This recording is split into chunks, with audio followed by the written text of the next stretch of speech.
¿Sí?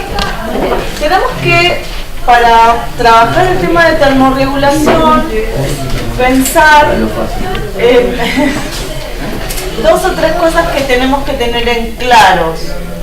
Primero, que el ser humano es un ser vivo. Está claro, que cumple todas las características de cualquier ser vivo. En principio, como ya les dije, estar vivo sale muy caro. ¿Se acuerdan? Que lo digo siempre. Estar vivo sale muy caro. Yo necesito incorporar energía constantemente a este sistema para mantener en orden todas las moléculas y este nivel de organización complejo. ¿Sí? Ahora, si yo necesito entregar energía a un sistema, ese sistema transforma la energía en las cosas que necesitan, el trabajo que necesita. ¿Qué trabajos cumple la célula? ¿Para qué gasta la energía? No. Para dividirse, muy bien. Eso es costoso energéticamente. ¿Qué más? Para aumentar su masa, para crecer, ¿no? El intercambio, entonces. Para intercambio, para todos los procesos que sean de transporte activo, que van a consumir energía. ¿Para qué más? Para la contracción muscular, para moverse, para desplazarse, ¿no? Y para fabricar sus propias moléculas. Todos los procesos anabólicos consumen energía. ¿Está bien? Ahora, esto es trabajo. Si me muevo, tengo un objetivo, replico mi ADN, tengo mi objetivo, me divido, tengo una reproducción, ¿se entiende? Eso es trabajo. Eso es una forma de energía. Ahora, de acuerdo a las leyes de la termodinámica, la primera ley de la termodinámica, ¿se acuerdan cuando las mencioné cuando empezamos a hablar de metabolismo? Dije que la energía no puede ser creada ni destruida, se transforma de un tipo en otro. ¿Se acuerdan? Eso está claro, lo tenemos claro. Pero hay un principio, que es el principio de la máquina ideal. La máquina ideal no existe. No existe ningún proceso de transformación energética que pueda transformar 100% de una energía en el 100% de otra. Siempre en el transcurso de una transformación energética, parte de esa energía se transforma en calor y la otra parte en trabajo. No existe, entonces hay una degradación de la energía. Si yo tengo 100 joules de energía para correr, ¿no? Me lleno el tanque, tengo 100 joules de energía. ¿Cuánta energía desarrollo en la carrera? 60% de esa energía. ¿Qué pasó con el otro 40%? ¿Desapareció? No, se generó calor. ¿Se entiende? Entonces, por eso, lo que yo necesito incorporar de energía siempre es más de lo que termino utilizando. Por eso en los sistemas biológicos se habla de flujo de la energía y no ciclo de la energía, porque la energía se degrada. ¿Por qué? Porque el calor es otra forma de energía que no me sirve para algo útil, para mantenerme caliente nada más, pero no lo puedo utilizar para desarrollar trabajo. ¿Se entiende? La energía es otra forma distinta de presentarse, la energía, el calor es otra forma diferente de presentarse el calor, que tiene como pauta que está muy desordenada, es una energía caótica, no la puedo conducir hacia algo útil. La energía que se conduce hacia algo útil es el trabajo como concepto físico, no como me voy a trabajar. ¿Se entiende? ¿Sí? Y yo les dije que todo el año vamos a hablar del proceso de movimiento, ¿se acuerdan? Y el movimiento lo vamos a tomar desde el punto de vista biológico como un fenómeno natural que era ni más ni menos que una transformación energética, donde la energía química se transformaba en energía mecánica, más calor. ¿Está bien? Hasta ahí está claro. Si yo corro, produzco calor. Y ese calor aumenta la temperatura de mi cuerpo.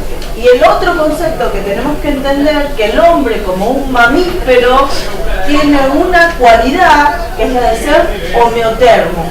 Cualidad que compartimos con las aves y con ningún otro organismo, ni los reptiles, ni los peces, ni los invertebrados, regulan constantemente la temperatura. ¿Qué significa esto? Que nosotros todo el tiempo, independientemente de la temperatura ambiental, mantenemos una temperatura constante de 37 grados, que es óptima para el funcionamiento de todos nuestros procesos metabólicos celulares. Esto implica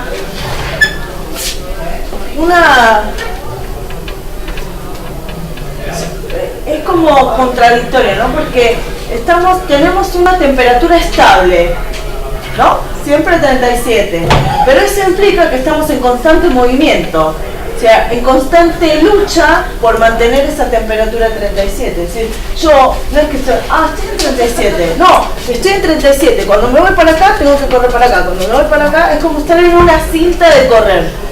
¿Vieron ese que estaba en la cinta y pasó la chica y se cayó y terminó haciendo abdominales y me maté de la risa?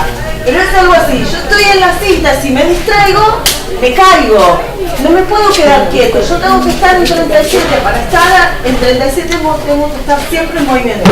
Imagínense que la cinta va para adelante, pero a veces también puede ir para atrás, es decir, 37, estoy en un lugar donde la temperatura es muy baja, tengo que hacer cosas para generar calor y mantenerme en 37. Si la temperatura es muy alta, tengo que hacer cosas para disipar el calor y mantenerme en 37. ¿Se entiende? El concepto de homeostasis es muy dificultoso porque implica que estemos constantemente en cambio. Todo el tiempo cambiando, porque justamente el ambiente nunca está a una temperatura sola por mucho tiempo. ¿Se entiende? Y estos mecanismos homeostáticos tienen que estar activos todo el tiempo. Evolutivamente, ser un organismo que mantiene la temperatura corporal es muy positivo, porque hace que estemos activos todo el tiempo, independientemente de la temperatura externa. Entonces, de día, de noche, éramos muy mamíferos, ¿no? Chiquititos, dinosaurios. Ser homeotermo implica que vos de noche, por ejemplo, puedas tener actividad, buscar alimento y demás, sin que te estén persiguiendo los dinosaurios, ¿se entiende? En esas situaciones muy complejas aparecieron los mamíferos en este planeta. Cuando murieron los dinosaurios desplegaron ya todos los nichos ecológicos, fueron ocupados por los mamíferos que fueron dejados por estos grandes animales. Pero mantuvimos esa característica de ser homeotermos igual que las aves. Las aves todavía tienen un metabolismo más alto que los mamíferos, tienen una temperatura corporal cercana a los 40 grados, 40 a 41 grados. Eso hace que las aves todavía tengan más necesidades metabólicas, por eso comen mucho grano, todo el tiempo están comiendo, porque hay que satisfacer esa demanda, porque esto de estar en la cinta requiere energía. Pues si yo quiero mantener la temperatura corporal, tengo que generar trabajo para producir calor o generar trabajo para disipar ese calor. ¿Se entiende?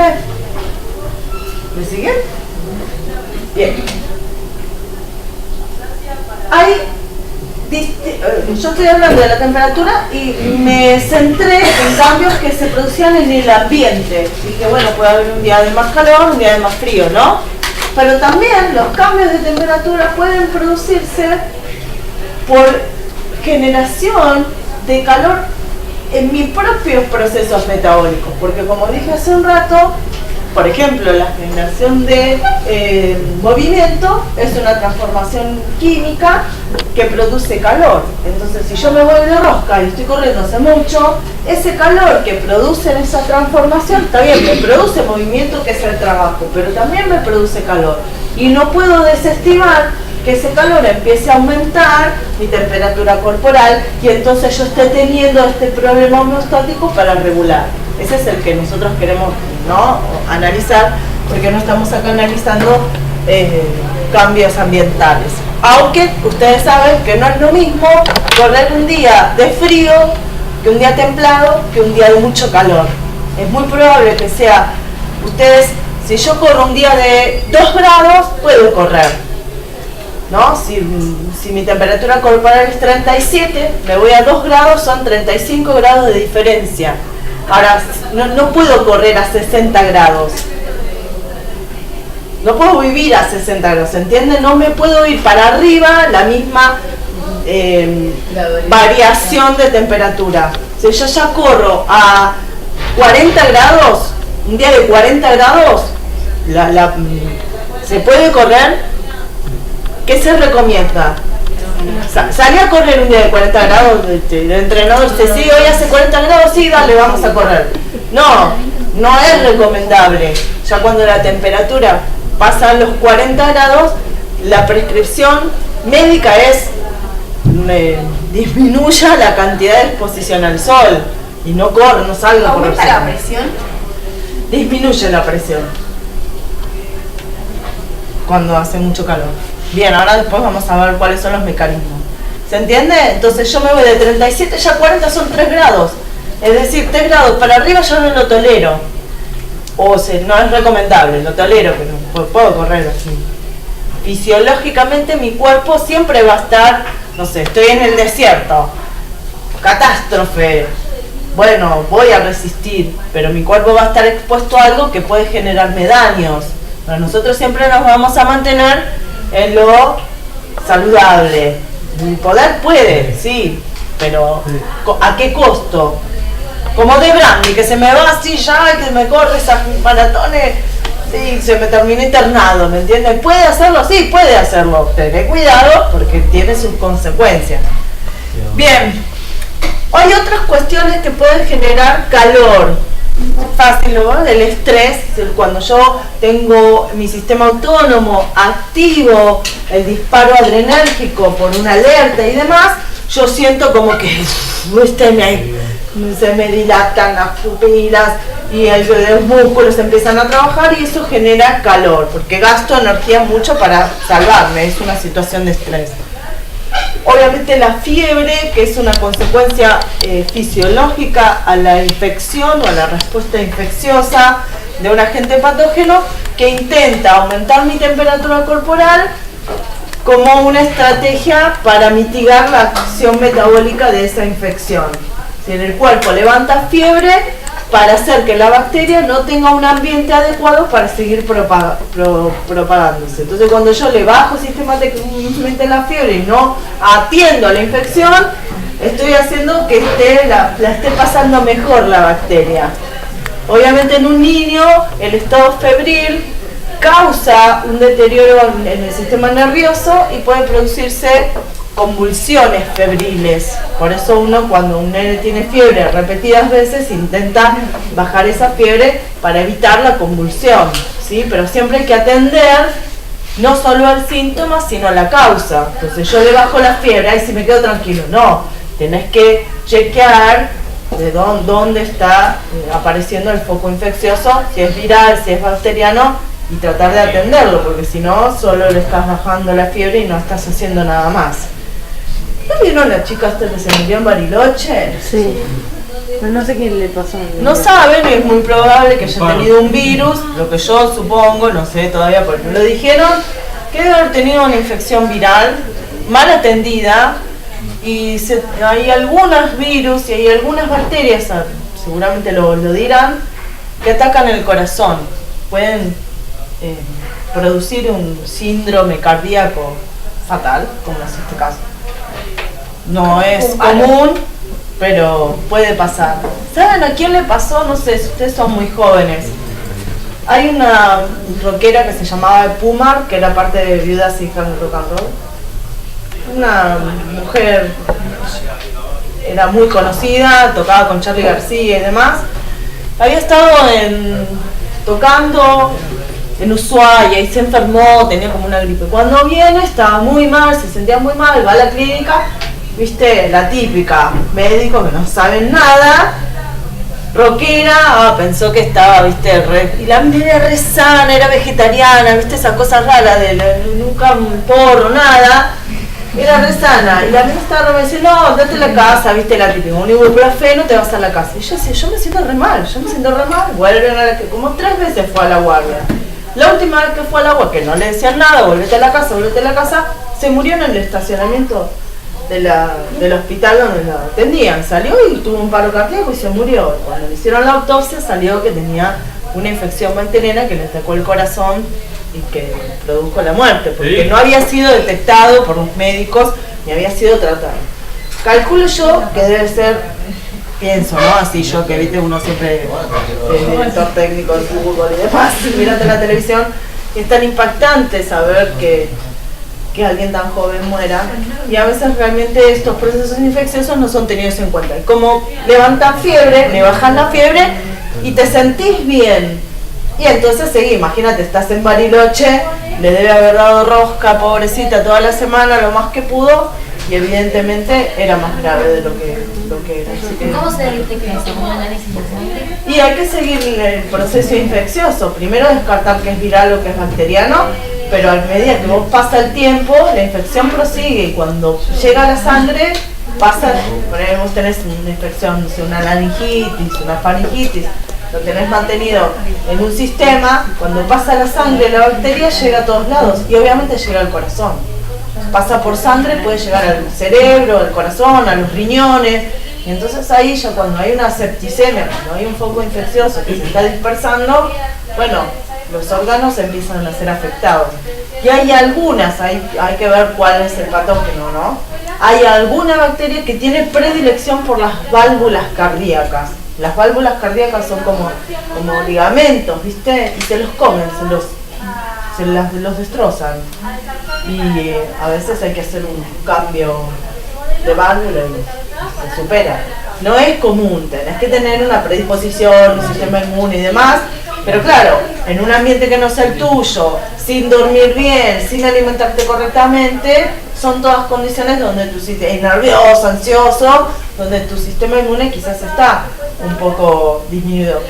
Hacinado de gente, no vas en un micro, todos, viste, todo suma a que los procesos infecciosos en ese tipo de acontecimientos puedan tener algún emergente raro, y a su vez esos raros pueden ser fatales si no son controlados a tiempo, si no son tomados en cuenta. Tengo un amigo que fue a Feria de Ciencia a Misiones y le agarró meningitis.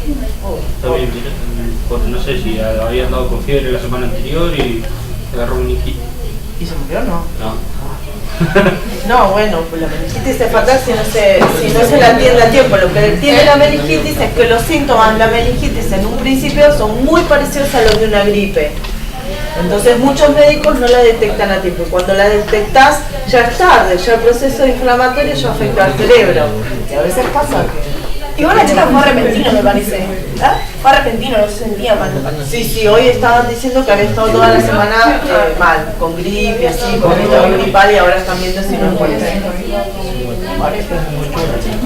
A mí no me gustan esas noticias porque después te ponen la foto del cumpleaños con el perro, ¿viste? Y ya que parece que es parte de tu familia y te agarra así como una cosa, una angustia, y ni la conoces, pero ya como que te ponen todas las fotos en Facebook y es medio morboso ya. La ingesta de comida. Bueno, ¿quién no se comió un locro el 25 de mayo y le quedó como un calor? ¿No? La comida la comemos caliente en general, entonces eso produce calor, que tenemos el estómago justo ahí en el centro recibiendo ese calorcito y demás. Y el sexo y la edad, obviamente, la masa muscular, la actividad, una persona de mayor edad puede tener mayores problemas para regular la temperatura. Y hay algunas situaciones particulares como el embarazo y la menopausia que por cuestiones hormonales también altera el calor. Nosotros nos queremos concentrar en este. ¿Por qué? Ahí en el caso de la menopausia y el embarazo es por una cuestión hormonal y el resto diverso. También estamos hablando hormonal, bueno. Digo, hay muchas cuestiones que pueden alterar mi calor interno. El más importante es el ejercicio, ¿no? El más abrupto. Bueno, y la fiebre también. Bien. No lo desestima. Esto quiere decir, a veces si trabajan en el jardín o en primer ciclo, que de repente tienen así una salida de campamento, una salida recreacional de un día, hay algunos nenes que tienen una condición que son convulsiones febriles. Es decir, hay algunos nenes que cuando pasan los 38 grados de temperatura de los 39, con más facilidad que otra persona, desencadenan procesos convulsivos. Lo cual hace que muchas veces las mamás que tienen este diagnóstico se sientan reticentes a hacer que sus hijos participen de actividades escolares por fuera de su, digamos, resguardo, porque les da miedo, porque obviamente es bastante feo atravesar de ver que tu hijo te pasa una convulsión, es re raro. Y es muy choqueante, ¿viste? Pensás que se te va a morir. Y la verdad que si tenemos docentes que están capacitados, que están preparados, que entienden, ¿no?, que el riesgo y demás, y la forma de prevenirlo. Cuando yo tengo un nene que ya está, digamos, diagnosticado y demás, la prevención es muy sencilla, que es, bueno, si el pibe tiene un moquito, ya tiene un resfrío o algo, y uno piensa que puede llegar a levantar fiebre, se le da preventivamente un antitérmico. Y entonces sin fiebre no tiene esa convulsión, no es una convulsión epiléptica que de repente es otro tipo de patología. Si es solamente por fiebre, si no hay fiebre no va a tener convulsión. Entonces si uno, mientras esté atento de si estoy en un campamento, lo veo, siento algún síntoma, nada, le tomo la temperatura si quiero estar más todavía seguro, que hay termómetros digitales que solo se lo pones en la oreja o en cualquier parte del cuerpo y ya te da exactamente la temperatura. A la primera febrícula se le da el antitérmico y no hay ningún problema. Y ese nene puede pasar por una experiencia muy positiva de socialización y demás, ¿no?, como cualquier otro nene, sin que se lo pierda por miedo de la mamá, de la familia, ¿se entiende? Pero también está cuánta seguridad le muestran ustedes a esos papás. Quédate tranquilo, que no pasa nada. Entonces, cuanto más ustedes estén preparados, mejores posibilidades va a tener ese nene de tener una vida normal. Después, en general, ese tipo de episodios, cuando crece, se van, no aparecen más. Es una cuestión del desarrollo nervioso. Recuerden que el sistema nervioso de los nenes está en desarrollo. Entonces, todos estos procesos de estoy en la máquina de correr, y tengo que correr para adelante, para atrás, o sea, eso requiere un ajuste. No significa que los nenes no puedan regular, pero a veces esos mecanismos no los puedes sostener en el tiempo, por ejemplo, o necesitan todavía ajustarse por una cuestión de desarrollo del sistema nervioso, que es quien regula estos procesos. Entonces eso hay que tenerlo muy en cuenta. Otra de las cosas que quiero mencionar es por qué me interesa tanto el tema de la termorregulación. ¿A quién afecta principalmente el factor de la temperatura, los cambios de temperatura? ¿A quién afecta? A las enzimas, muy bien. Ya lo venimos diciendo mucho, lo hablamos cuando vimos el pH. El pH y la temperatura son los dos factores que más influyen sobre la actividad metabólica, debido a que las enzimas son proteínas que también influyen sobre el transporte de oxígeno, porque la hemoglobina es una proteína, en el transporte a través de la membrana, porque las proteínas del transporte son proteínas, y así podríamos seguir.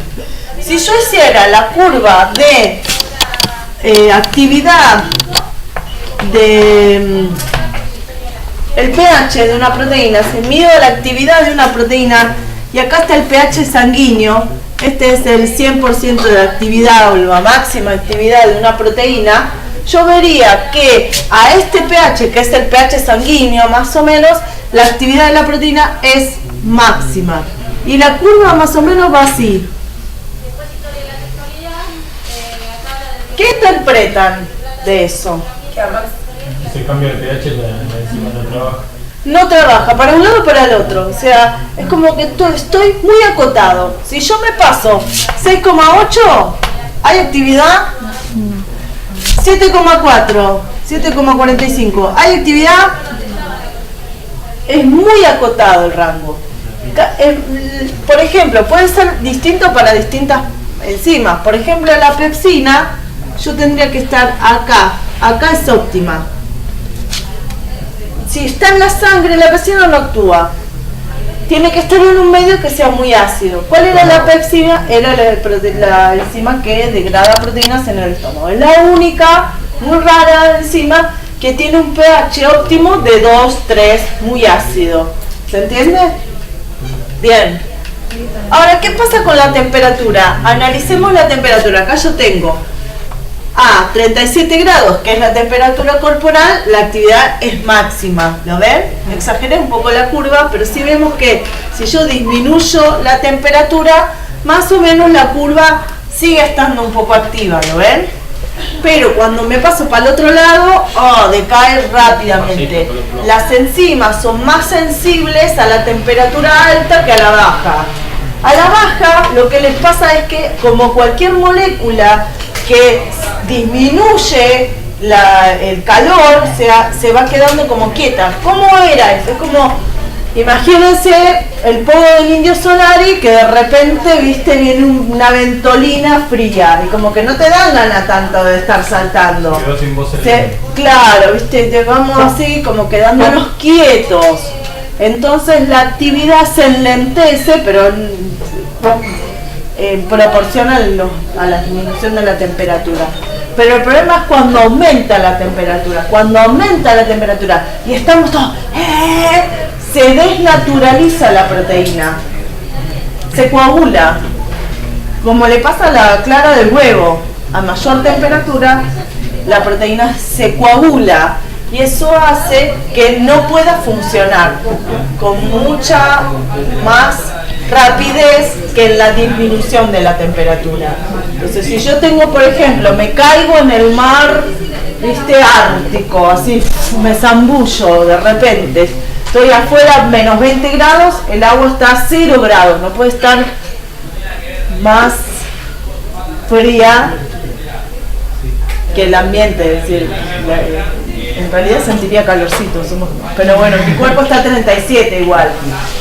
Me sumerjo, empiezo a perder rápidamente calor porque estoy en un medio que me lo succiona el calor, pierdo, todos mis mecanismos fisiológicos empiezan a activarse. 37, me recuesta, bueno, 36, bueno, pactemos, 35, 34, 32, hasta 32 grados, estás como así medio letargadito, pero todavía estás vivo. Capaz que perdés algún dedo, no te voy a mentir.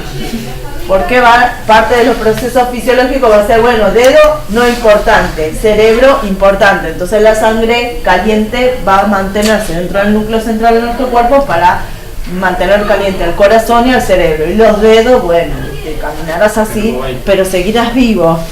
Vuelvo a lo mismo, son procesos drásticos, pero que intentan mantenernos vivos. En cambio, si yo estoy en el horno de Susana Jiménez, ¿se acuerdan de que metí en el horno? Y que no se acuerdan de Susana Jiménez que se quedaba pavada, trajo uno que decía que podía sobrevivir en un horno. Bueno, no era otro, que un chanta, bueno, no importa. Lo metí en el horno, si me pudieron 30, 35, estoy complicado, pero bien, vivo todavía. 37, 38, 39, 40, a los 40 ya mi ingreso de calor y la imposibilidad de regular la temperatura empieza a hacer que mis proteínas empiecen a coagularse y me puedo morir. ¿Sí? Esto es muy importante. Acá entonces vemos la curva donde se observa eso. No, sí era mentira, era como... Él decía que estaba dentro del horno, sería al menos. Claro, tal cual, se ponía un traje, ¿no lo vieron? Estoy mirando mucha tele, yo. Tenía que estudiar, en esa época estudiaba. Bueno, estudiaba.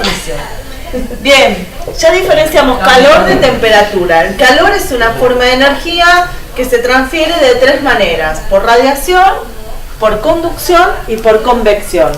La radiación, nosotros irradiamos calor y tiene una longitud de onda que no es visible para el ojo humano, pero si somos infrarrojos. Terminator no, como era Depredador, viste que nos veía así como entonces sí, bueno, tengo tres. ¿Vieron las películas que los militares así tienen como unos largavistas infrarrojos? Bueno, justamente la radiación del calor es infrarroja y se ve, por ejemplo, algunas víboras tienen sensores infrarrojos y que se alimentan de mamíferos pequeños o de aves y que pueden detectarlos porque nosotros irradiamos calor y eso tiene una longitud de onda que es visible. La ventaja que tiene sin necesidad que se propague en un medio material. Por eso, no sé, capaz que hoy saluden, alguien nos está mirando en este momento porque la radiación no requiere de un medio material como el sonido, por ejemplo. Bueno, no nos importa nada de eso. Vieron que fui profesora de... ¿A dónde radiamos calor? No, la radiación justamente se puede ver, depende del aparato, pero puede ser que haya personas que irradian más calor que otras. y ahí sí, viste, como que hay personas que tienen un índice metabólico, sí, parece que cuando tenés más grasa calor, o sea, se va de la cama y me tengo que poner otra manta, porque no sé, mi hermana también, ¿viste? Esta gente que transpira mucho, como que tienen, y bueno, los varones más que las mujeres Cuando tenés más grasa también. Sí, también tiene que ver, pero no siempre, ¿eh? Hay personas naturalmente que les tocan las manos y siempre las tienen calientes, ¿viste? Como, es verdad, hay como una, poblacionalmente hay personas que tienen metabolismos basales más altos que otras, y después patológicamente puede haber personas que tienen un hipertiroidismo que tienen problemas ya, si ya es demasiado, comen mucho y no engordan, están muy nerviosos, no duermen bien, y el estado del hipotiroidismo es al revés, tienen siempre frío, comen poco y engordan, ¿no? Esto es una serie de problemas porque justamente la hormona tiroidea es la que regula cuál es el índice metabólico basal. Hacer ejercicio físico y entrenar aumenta el metabolismo basal, en principio porque los músculos están mucho más activos, tienen más mitocondrias, tienen un mayor gasto de oxígeno y hay más masa muscular que masa grasa. Entonces eso hace que la grasa tiene un metabolismo más bajo que un músculo. Entonces si yo altero esa proporción voy a tener mayor índice metabólico basal. Pues si yo quiero adelgazar, lo que tengo que tratar no es de reducir la ingesta, sino de aumentar mi índice metabólico basal. ¿Cómo se aumenta el índice metabólico basal? Regulando bien la dieta, por ejemplo, y haciendo ejercicio. Eso es lo que me va a cambiar grasa por músculo. Eso es lo que me va a hacer, en definitiva, tener una disminución o descenso de peso efectivo y a largo plazo. Si yo restringo la alimentación, obtengo el efecto justo contrario. Porque ustedes o la gente en general piensa opuesto a la naturaleza. Si yo tengo un organismo que come o incorpora alimentos poco, cada tanto, su sistema que dice, la estamos pasando re mal.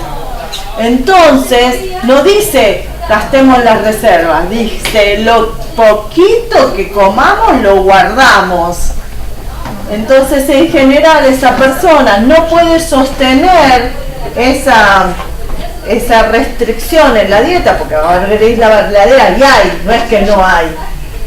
¿Y qué pasa? En algún momento desistís, porque no lo podés sostener, y cuando desistís, ya tu chip está en ahorremos, y entonces todo lo que te comes está guardado, reguardado, y engordás más, y lo poquito que habías bajado, que fue deshidratación y demás, pérdida de masa líquida, lo recuperás el doble y está el famoso efecto rebote.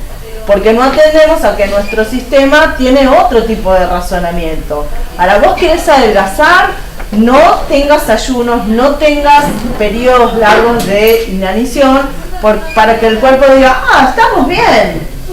No te comas una papa frita con a caballo, pero si vos comes una manzana, si tenés una ingesta con todo lo que necesitas de manera equilibrada y de su más actividad física, es muy probable que el cuerpo diga, mirá qué bien que estamos, porque siempre hay un poquito para, ¿no?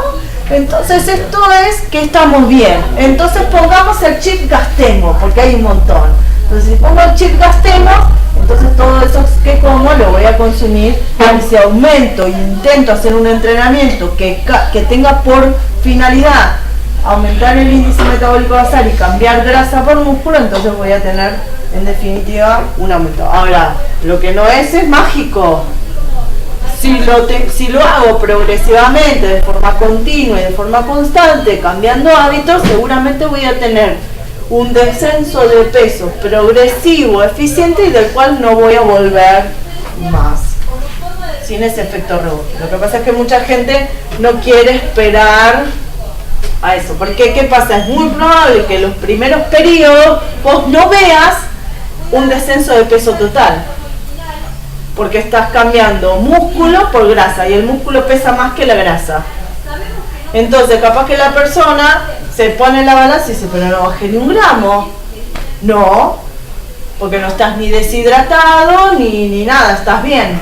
Pero mira, a ver, vamos a medirte, no sé, la circunferencia del abdomen. ¿Ves que cambió? Mira, ¿ves que tenés 1 centímetro menos en la pierna, en el brazo? Entonces vos le ves, le mostrás como entrenador un cambio eficiente de que, mira, tu músculo, no sé, tu cuádriceps medía tanto y ahora miden más. Y acá donde tenías este rollo, tenías creo que están como esos medidores, como unas pincitas que te miden el rollo, claro, ¿viste? Y se ve, mira, antes medía tantos milímetros y ahora mide menos, es menos grasa.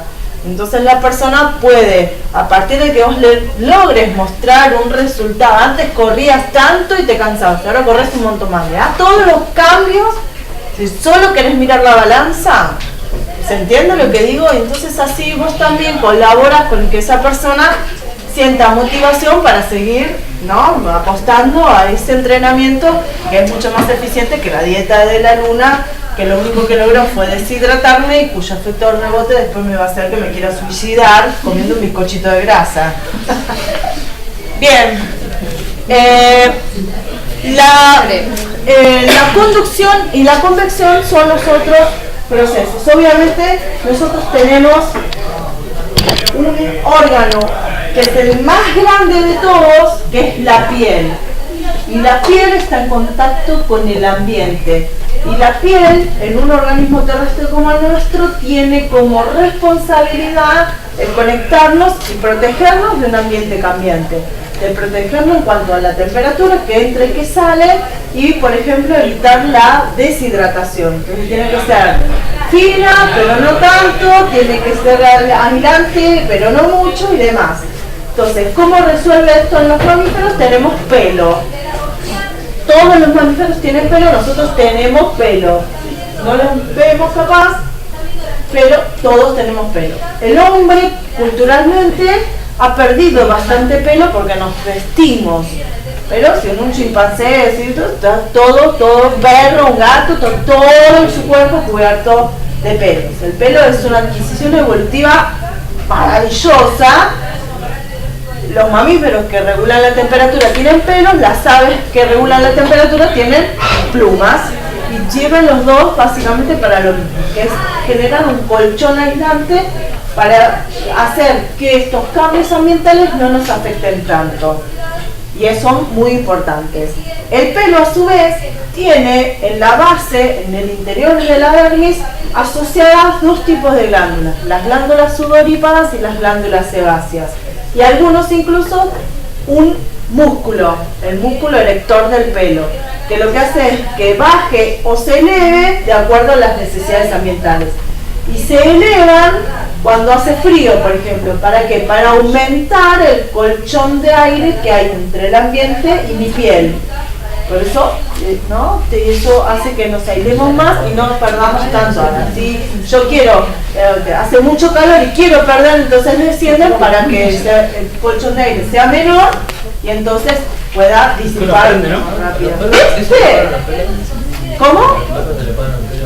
Sí, es más, la gente que a veces no hace las cosas bien, pela a los perros en verano, lo cual hace que les dé un calor, pobre perro, porque el pelo se adapta también a los cambios de temperatura, y a veces el pelo en el verano parece mucho más largo, pero no tiene ese pelito finito entre medio. Entonces la idea del pelo largo es para generar un colchón más aislante y que no sea tan afectado por el calor. Entonces si yo lo pelo, pierde calor rápidamente y tiene un calor. El perro no tiene glándulas sudoríparas, entonces disipa el calor a través de la boca. Por eso ¿viste? Y eso le da airecito y cuando tiene calor hace eso. Claro, porque vas al veterinario y te lo pelan en verano. Lo que pasa es que a veces hay algunas razas, como hay tanta raza, ¿no? Que sí, que capaz que es una raza que viene de no sé qué, de Siberia, y sí, lo tenés que pelar porque pobre si no se muere de calor, porque ya es otro tipo de raza. Así que por eso digo, hay que ir a un lugar adecuado que sepa la raza y cuáles son las necesidades de cada raza. Pero no es que a todo perro hay que pelarlo, ¿sí? Porque justamente no tiene su función el pelo también. Y el pelo tiene como estaciones, como periodos, que se cae, que no, para cada, pero tiene que ser adaptaciones del lugar. Entonces si me traigo un siberiano, capaz que hay que pelarlo porque pobre si no se me muere. Las glándulas sudoríparas justamente lo que van a hacer es tener a su cargo una de las adaptaciones fisiológicas más eficientes a la hora de disipar el calor. La conversión de un gas a un líquido, ¿se acuerdan, no? Los estados de agregación de la materia. Es decir, para transformar un líquido en un gas, yo tengo que entregarle energía a ese material. Yo le entrego energía, las moléculas empiezan a golpearse más, y entonces se transforman en un gas. ¿Está bien? Entonces, ¿el cuerpo qué hace? Yo tengo mucho calor, lo quiero disipar. Entonces, coloco una gotita de líquido en mi piel. Y entonces, como por conducción, mi cuerpo le cede a esa gotita de agua calor, y entonces el calor lo toma el líquido para transformarlo en un gas. Y entonces yo me saqué ese calor de encima, porque después el gas se evapora en la atmósfera. ¿Se entiende? Es súper eficiente. Está re bueno. Yo coloco sobre mi piel una gotita de agua, esa gotita de agua chupa el calor, se transforma en un gas y ese calor entonces yo me lo saqué de encima. Es re eficiente. Saco y disipo calor de esa manera muy eficientemente. Pero tengo un problema. Pierdo agua. Y en un organismo terrestre perder agua es un problema, porque disminuye la volemia, concentra las sales. Entonces vamos a suponer, ¿por qué? Porque en esa ¿cómo es la transpiración? Ustedes han transpirado en algún momento de su vida mucho, muy salada. Te queda la ropa blanca, se te caen los ojos y estás así, corriendo así, ¿o no? O me pasa a mí nada más. No sé, yo no corro. Es salada. Es salado, no. Así que yo cuando realizo eso, claro, la sal no se evapora, me queda en la piel concentrada, en la evaporación, el agua se evapora, pero la sal no, y me queda ahí en la piel. Entonces, pero ya no está dentro mío, entonces la pierdo. No solo pierdo agua, sino que también pierdo sales. Entonces, este mecanismo es muy eficiente, pero quiero solucionar uno y genero otro. Entonces ahí tengo que estar empezando a compensar. ¿Qué me conviene? Retener toxinas, porque si yo estoy corriendo, imagínense que yo estoy corriendo y estoy perdiendo agua y sales. Entonces las sales que estaban acá se van perdiendo y el agua va disminuyendo. Si yo tomo agua para compensar, ¿qué me vuelvo a recuperar la volemia? Pero ¿qué no recuperé? Sales. Por eso hay que tomar Gatorade. Gatorade, claro. Por eso, lo mejor sería incorporar una bebida que recupere el agua y las sales, porque si no me puede ocurrir una intoxicación hídrica. Sed.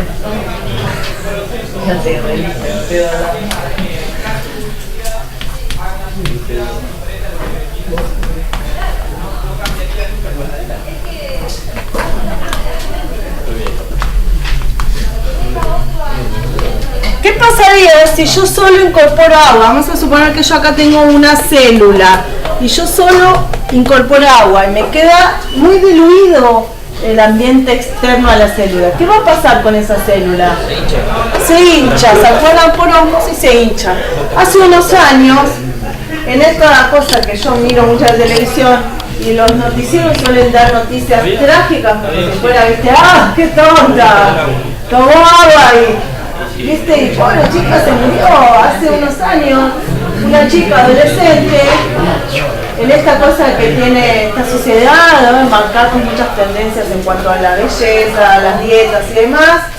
Una chica había escuchado una dieta que era tomar mucha agua y tomó 4 litros de agua en el transcurso de 1 hora y se murió.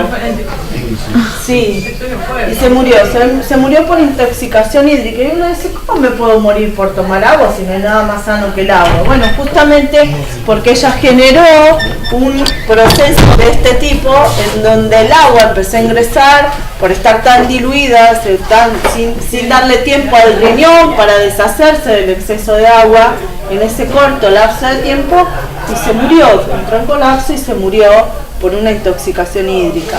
Obviamente no es el extremo al que quiero llegar, pero sí dar, y por eso en el trabajo práctico yo sugiero incluso el tema de ver qué características particulares tiene que tener el agua que bebemos previo a un ejercicio, durante el ejercicio y post ejercicio, que pueden ser distintos tipos de bebidas que me pueden ayudar mucho a mí a mantener estable fisiológicamente mi medio interno y colaborar también con la recuperación de mi metabolismo durante un ejercicio intenso, aeróbico o demás. Y después el otro día, con la botellita de Gatorade, 25 pesos. Yo dije, esto no puede ser tan difícil de hacer. Ustedes que entrenan tanto, no van a estar gastando ese dinero. Y si no, nos ponemos una pyme, nos largamos al mercado alguna marca propia del 84 y le ponemos aceite. No, esa es Serenap, sal y les sugiero, en el trabajo práctico está, por favor si quieren mírenlo, y si en el otro curso ayer estaba Lem y dijo que iba a traer, que tiene una receta, y otro chico también, y la vamos a compartir para ver qué se puede hacer. Vamos a tratar de hacerla para que ustedes puedan hacer su propia bebida, ¿no?, de rehidratación. Incluso si corren alguna carrera tipo maratón, si le agregamos algún soporte energético como glucosa o algo, pueden tomarlo también para durante una carrera. Ojo con el doping. ¿Qué? Hay una que llevaba bicarbonato, sí, azúcar, sal y potasio en polvo. En potasio en polvo, sí. Claro, eso es lo que quiero. En el trabajo práctico está sugerido eso, y que bueno, yo ahí aprendo yo también de ustedes, de que cada uno traiga y podemos ver qué función tendría cada elemento y cómo lo podemos medir y hacer más. Puedes frizarlo, puedes hacer bastante y tenerlo frizado, ¿no? Y usarlo cuando vas a entrenar. Eso es muy importante. Vos explicaste el tema de irte de mambo con el tema del agua. ¿Qué pasa si pasa lo contrario con el tema de las sales? Porque yo tengo entendido que a veces recomiendan cuando la persona transpira mucho y hace algún tipo de ultramaratón, como de Brandy o maratón, toman pastillas de sales. Claro. Y sí, porque la pérdida es muy grande. Entonces ahí hay que... Pero si hay más sales que agua, bueno, a la selva salchicharla, ¿no es así? Claro, si yo tiene que ser muy exacto, ¿no? Por eso hay que entrenarlo, porque podés deshidratarte, es como tomar agua del mar, no podés. Tiene que haber una rehidratación que sea, digamos, compensada. Si yo antes de correr necesito estar hidratado, de ahí puedo tomar agua sola, no necesito que tenga ninguna sal, si tomo sal me deshidrato. Si yo tomo, ¿me entienden? Si la bebida que yo tomo antes del entrenamiento no necesito tener sales, porque si yo tomo antes del entrenamiento algo que tenga sales, me voy a deshidratar. ¿Entienden? Voy a llegar a la carrera deshidratado. Yo no quiero eso, yo quiero llegar hidratado. La bebida que yo tomo durante la carrera, necesito que no tenga mucha cosa, que tenga, por ejemplo, un pH estable, porque cuando yo estoy corriendo, mi sistema digestivo está parado, no funciona. Entonces, si yo tomo algo que lo irrita, puedo llegar a vomitar, lo cual es contraproducente porque estoy perdiendo líquido.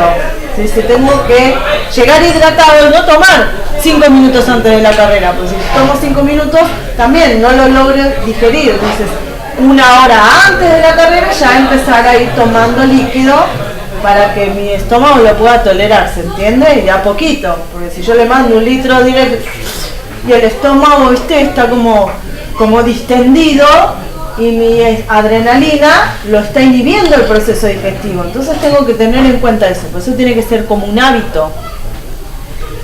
Si la carrera es muy larga, sí voy a sentir sed, porque voy a estar en un proceso. En realidad no debería sentir sed, porque si ya sentís sed es que ya estás en un grado de deshidratación considerable. Y ahí sí le puedo incorporar algún sustrato energético, aprovechar y ponerle glucosa o alguna sustancia que sea de muy fácil absorción, algún aminoácido, una glucosamina o algo así, que pase como piña y que aparte me dé un soporte energético. Y después de la carrera sí incorporar elementos que sean hipertónicos para poder recuperar rápidamente esas sales, porque estabilizaría el medio interno que vos acabás de lesionar por la excesiva pérdida de agua y sales, ¿entendés? Ahora, si yo lo tomo previo, bueno, me deshidrato. O si yo me paso de mambo, le pongo demasiadas sales, ¿entiendes? Y ahí va a estar, bueno, el grado de preparación previa del entrenamiento. Entonces, ¿esto lo podemos hacer caseramente? Sí, porque salimos a correr cada tanto corremos una maratón.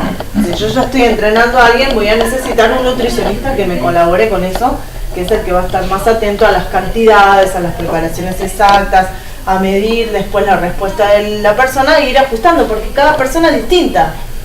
No es algo que yo puedo decirle, tomate esto a todos, a una mujer, a un hombre, a Juancito o a Pedrito. Juancito y Pedrito pueden perder agua de forma distinta, pueden tolerar distinto la deshidratación y demás, ¿se entiende? Bien, dentro del hipotálamo, que es el lugar donde ocurre la regulación de casi todos los procesos viscerales, tenemos un centro que es el centro preóptico, que está detectando todo el tiempo la temperatura corporal y está activando esa máquina de correr para adelante y para atrás para ver qué mecanismo se activa. Tiene 2 formas de regularlo. Por un lado, un mecanismo conductual y por otro lado, un mecanismo fisiológico activo. O sea, por ejemplo, si hace frío, tirito, tiemblo.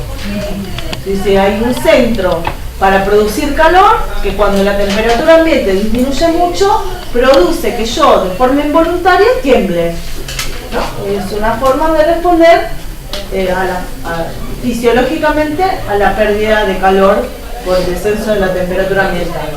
Y hay otro centro que se activa cuando yo quiero que la máquina vaya para atrás, es decir,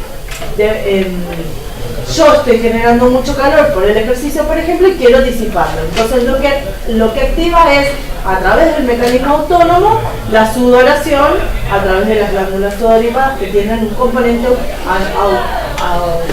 autónomo que las va a activar.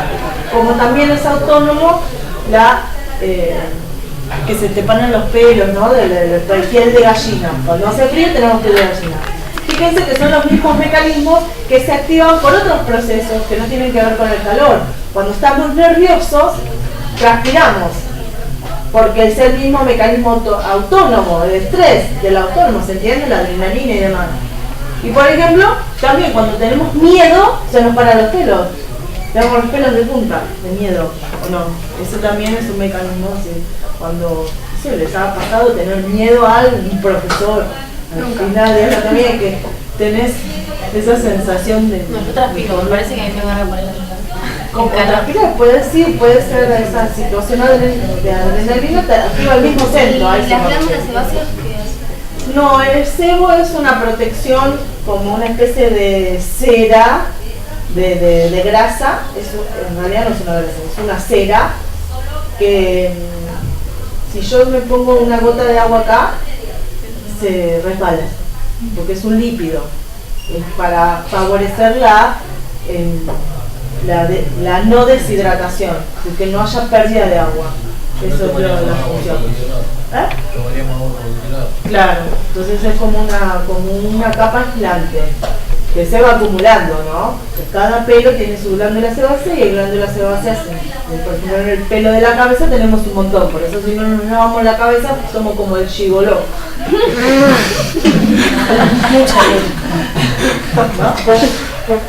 Igual bañarse mucho también es malo, porque si vos sacás toda la cubierta protectora, dejas la piel muy expuesta sin esa protección serosa y las bacterias tienen más facilidad para entrar. Por ejemplo, la piel de los bebés no es buena que se bañe el bebé todos los días, porque esa cubierta tiene una función protectiva, que es una barrera efectiva para nuestros organismos. Entonces, bañar, ustedes a mamá, baña más. No, mi hijo cada 2 días los baña. Salvo en el día de verano, que me miren negro de punta a punta y sí. Pero si no es bueno bañar todos los días. Si uno transpira mucho, ¿no? Si tiene mucha actividad, sí, hay que bañarse, obviamente, porque tiene olor. Pero hay que cuidar la piel hay que cuidarla y protegerla, dejarle que su ritmo, ¿no? Si se baña mucho, se eleva mucho, la piel se vuelve dura, porque como que el cuerpo se protege aumentando el grosor de la piel. Y eso porque que aparecen esos tipo psoriasis, tipo como endurecimiento de la piel. Eso puede ser una dermatitis causada por demasiado, porque también nos bañamos con productos abrasivos, con jabones, con perfumes, y todo eso hace que la piel reaccione. La piel es un órgano vivo. Bien, les decía que había 2 procesos, uno fisiológico de regulación y el otro es conductual. Es decir, yo estoy en un lugar que hace calor. Ayer, por ejemplo, que habían prendido la calefacción, estábamos en el aula 4 y uno se paró y abrió la puerta. Profe, tengo calor, dijo. Eso es conductual. Pero no es que pensó, quizás no lo pensaba, vos estás en un lugar que tenés calor y estás así buscando onda y sombra. Y capaz que son 300 personas en un arbolito que tiene una hojita así y todos fueron a ese lugar. Si buscar la sombra, cambiar de posición, son todos mecanismos conductuales que buscan regular la temperatura. Sacarte la ropa, ni lo pensás, es parte del proceso de regulación. Y activa en el hipotálamo, está en el centro de la sed. Y el centro de la sed es muy importante que se regule correctamente, porque si yo tomo agua, si tengo sed, tomo agua, ¿no? Hay una señal indirecta, si el agua llega a mi estómago, pero el agua está en el estómago, todavía no está la sangre sigue habiendo poca agua, ¿se entiende? Pero ya en mi estómago hay suficiente agua como para cuando llegue a la sangre compense. Entonces el hipotálamo, que tiene una conexión con el aspecto visceral, dice, con esto ya va a alcanzar, deja de tomar. ¿Entienden? Entonces el hipotálamo está conectado con la parte del sistema digestivo y dice saciedad. Con eso alcanza, todavía no está en la sangre, pero con eso va a alcanzar. Pasa eso con la comida y con el líquido, ¿no? Cuando el centro empieza a estar, pero ¿por qué seguís bebiendo? Porque cuando vos bebes alcohol, tu sistema nervioso no está actuando correctamente. Entonces vos esos mecanismos reflejos no los tenés activos y entonces seguís tomando. Por eso después terminás vomitando o terminás haciendo pis en cualquier lado, ¿no? En excesivas cantidades y a la vista de cualquiera, porque no se regulas bien. Ahora, este mecanismo es importante. Primero, que se produzca la sensación de sed, pero vuelvo a lo mismo. Si yo estoy entrenando y siento sed, ya la pifié, porque en realidad la sensación de sed se establece como un mecanismo de respuesta cuando ya la deshidratación está a un nivel no alto, pero evidente. Y eso yo debería tratar de evitarlo cuando estoy entrenando. Evitar tener sed. No, voy a tomar cuando tenga sed. En realidad yo como entrenador debería arbitrar los medios para que esa sensación de sed no llegue nunca. Siempre esté prevenido desde antes. ¿Se entiende? Eso te iba a preguntar, ¿se puede entrenar eso? Sí, en realidad es un hábito. Cuando vos incorporás a tu entrenamiento la hidratación como un aspecto más, como la entrada en calor, como el ejercicio que vas a hacer, bueno, ¿cómo va a ser hoy la hidratación? ¿Hace frío? ¿Hace calor? ¿Es invierno? ¿Es verano? ¿Estamos al aire libre? ¿Estoy adentro de un gimnasio? No sé. Esto debe ser un elemento más de mi entrenamiento. Y son hábitos también, lo tengo que incorporar como un hábito, como el hábito de entrar en calor, no sé, como el hábito que puede ser qué ropa tengo que usar y demás. Vengo a entrenar en gym, no, y podés entrenar en gym, sí, podés, ¿conviene? No, y acá es lo mismo, incorporar estos aspectos nutricionales, también podemos hablar lo mismo de lo que como.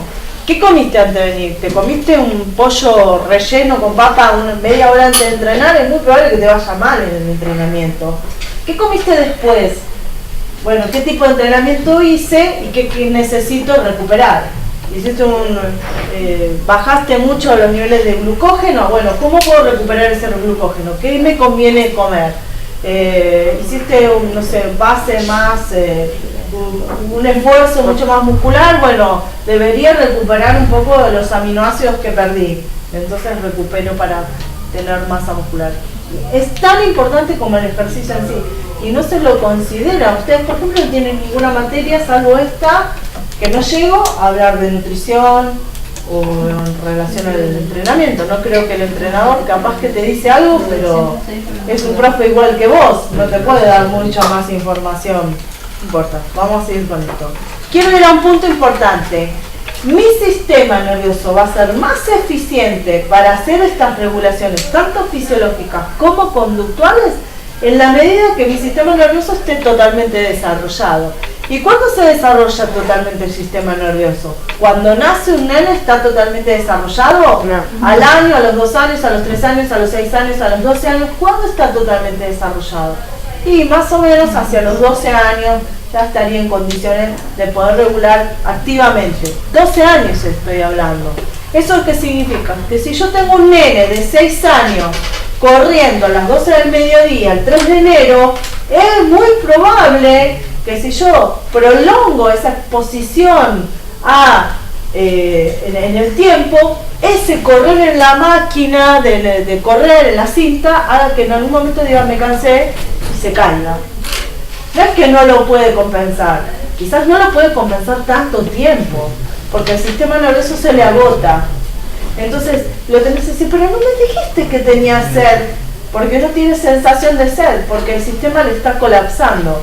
Y cuando colapsa y se caiga de la cinta, la temperatura va a ser... Porque no compensarlo es 37, con un esfuerzo máximo, esfuerzo, no lo compensa más, 40 grados. Entonces lo miro al pibe y está así, hiperventilando, en un estado de confusión, capaz que te dice lo mismo que te pasa cuando tenés fiebre, es decir, delirio, puede tener así como un estado de letargo, y lo toco y vuela de fiebre. Si les pasa eso, primero que les pateo la cabeza, porque son malísimos como docentes. Segundo, agarren a ese pibe y lo ponen en agua fría, donde sea y como sea. Le tienen que bajar la temperatura, ayudar a ese sistema nervioso porque puede tener un golpe de calor. Y hay que rehidratarlo porque seguramente ha perdido mucho líquido.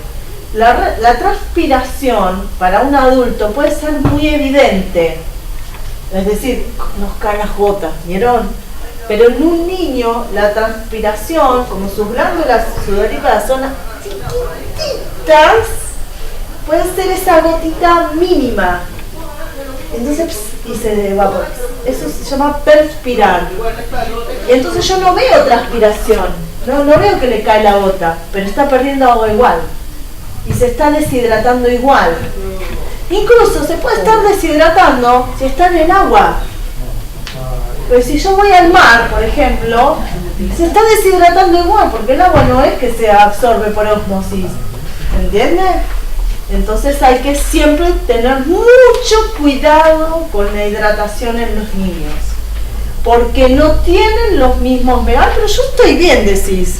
yo estoy bárbaro, no tengo calor. Sí, vos, que sos un adulto, medís tanto, tenés tanta masa muscular, y un niño tiene una superficie muy grande de exposición al calor y una masa muy pequeña.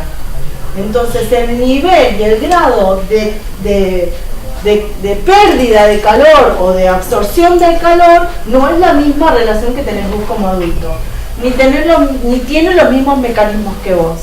Entonces, ojo con la regulación de la temperatura en los días de recreación, en los días invernales, en los días de... Viste que los nenes no tienen frío nunca. Y tampoco tienen a veces calor.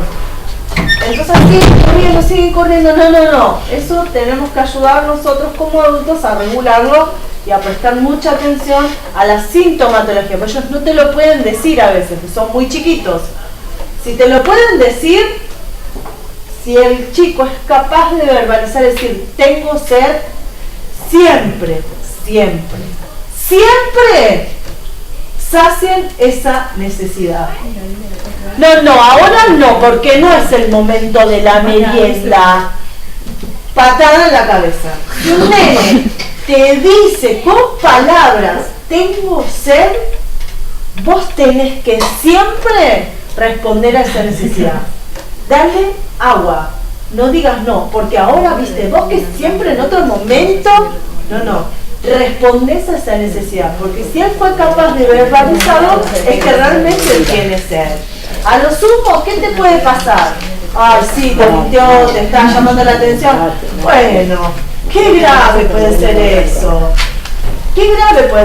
Ojo que hay nenes que son, que tienen diabetes y no lo saben, que beben mucha agua. La diabetes es una enfermedad que ocasiona que haya mucha cantidad de glucosa en sangre, y entonces el riñón, como la glucosa es un soluto, ¿no? Está como la sangre con mucho soluto, y entonces requiere, el cuerpo como que pide diluir esa sangre, y entonces el niño manifiesta mucha sensación de sed, tiene siempre sed y hace mucho pis. Eso es un síntoma que puede ser de diabetes, y si tienen diabetes, más, si beben mucha agua. Hay nenes que por sí mismos beben mucha agua, es una cuestión, una necesidad fisiológica, y entonces hay que tener siempre, yo digo, profe de educación física, en su mochila, una botellita de agua, un turroncito, unas almohadillas de avena, porque siempre, si no se le da, cuando te dice tengo hambre, le enchufan un caramelo. Traten de llevar algo un poco más sano, como una banana, o yo pensaba un turrón, que de repente lo partís y le tenés, a un nene no le tenés que dar un turrón entero, capaz que le das esto y ya se sacia esa sensación de hambre. Con eso solo le alcanza, ¿se entiende? Entonces mira, te doy esto y en el recreo comes otro poquito más, pero le das algo. Toma un poquito de agua y capaz que ya se calma, porque su sistema nervioso ya se calmó y se relajó. Si mantiene esa sensación es torturarlo, porque realmente su cerebro, cuando ustedes tienen sed, real sed, ¿pueden hacer otra cosa? Nada. Cuando ustedes tienen ganas de comer, ¿qué hacen? Se van a comprar un café. Pero el niño no puede hacer eso. No, ¿sabes qué? Porque lo que vos decís no tiene nada que ver, me voy a tomar agua.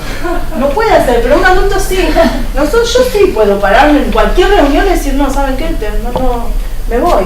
Y a nadie me dice nada. Pero un nene no puede hacer eso. Entonces es torturarlo. Y no pueden hacer eso. No está bien. Hay que saciar las necesidades fisiológicas básicas. Y cuidar mucho el tema del golpe del calor.